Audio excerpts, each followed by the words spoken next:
Volume 3, Chapter 8, Reaction in Massachusetts. The news of the new Revenue Act reached America in early May 1764 and provoked a storm of protest in the northern and other colonies, especially in trade-conscious Boston.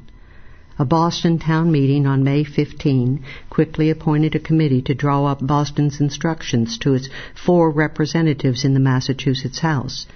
The committee's instructions, approved rapidly at the next meeting, were drawn up by the great popular leader of the Massachusetts Liberals, Sam Adams. Adams threw down the gauntlet on constitutional and libertarian principles, as well as on the pragmatic consequences of the crippling restrictions. He boldly denied any right of Parliament to tax the colonies. Adams warned, "For if our trade may be taxed, why not our lands?" An appeal to the farmers of Massachusetts. Why not the produce of our lands and everything we possess or make use of? This, we apprehend, annihilates our charter right to govern and tax ourselves. It strikes at our British privileges. Adams also called for uniting the efforts of protest of the other American colonies. The Massachusetts legislature promptly organized 2 committees, each dominated by their Boston members. One committee, headed by James Otis, instructed Massachusetts' London agent to urge repeal of the American Revenue Act, and wavered between a principled denial of the right of Parliament to tax the colonies and a call for reduction in the molasses tax to a penny a gallon.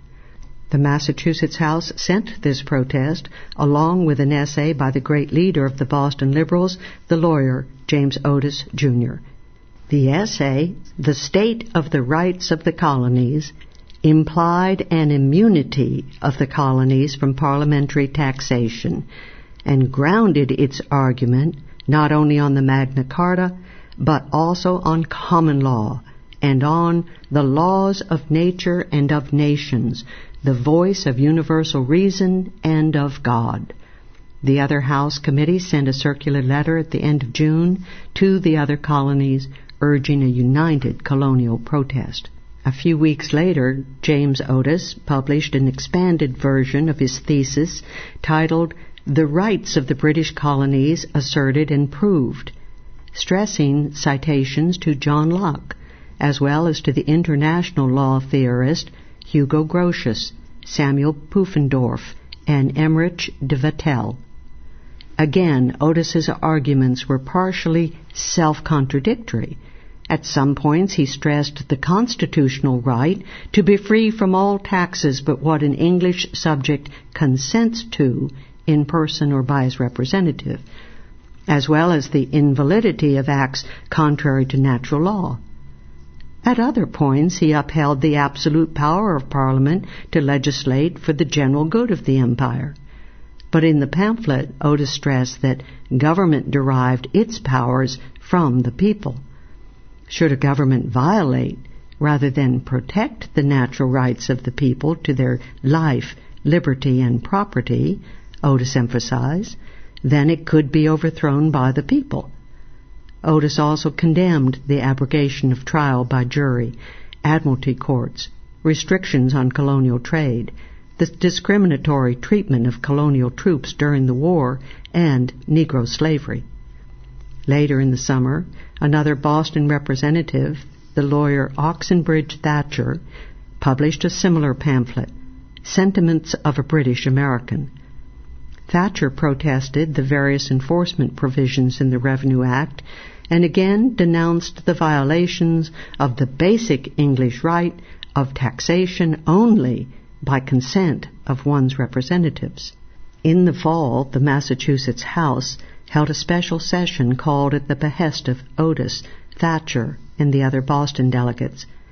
It approved and addressed to England a claim of exemption from any parliamentary taxes for revenue on the essentially British right of no taxation without representation. The Conservative Council, however, declined to approve, and a compromise address confined the protest to pragmatic grounds, implying that Parliament did have the right to impose external taxes on the colonies and only denying its right to levy direct internal taxation. This was a grave retreat from principle, since all previous English taxation of trade had been designed for regulation rather than for revenue. Indeed, in 1764, before the Revenue Act came into force, gross annual revenue from all the trade acts on the colonies amounted to less than £2,000 a year, while the cost of collecting it totaled over £7,000. The way was now, unfortunately, open to unlimited taxation of American trade. The person responsible for weakening the Massachusetts stand was Thomas Hutchinson, Lieutenant Governor, Chief Justice, Counselor, and head of the Court Party oligarchy in Massachusetts. Hutchinson understood the issue clearly enough, but he imposed a distinction between internal and external taxation that he knew to be unsound, for fear of jeopardizing his position as royal favorite in Massachusetts. In addition, the pernicious influence of Richard Jackson helped to sabotage Massachusetts' stand on principle. It was Jackson, in fact, who propounded the spurious distinction between internal and external taxation. Jackson was undoubtedly motivated in his advice to the colonist by his powerful post as secretary to the British Prime Minister. Despite the crucial role played by Otis, and especially by Adams, in triggering colonial protest at the Sugar Act, the radical Liberal Party in Massachusetts suffered troubles by early 1765. For one thing, Boston, the center of radical liberalism in the province, was grievously underrepresented in the Massachusetts Assembly. The House was represented by the number of towns rather than by population, and as a result the disproportion against populous Boston grew ever greater as the colony expanded and more towns arose in western Massachusetts. In this period, Boston had only 4 representatives out of 120 in the House. Moreover, rural Massachusetts had not been really aroused against British tyranny.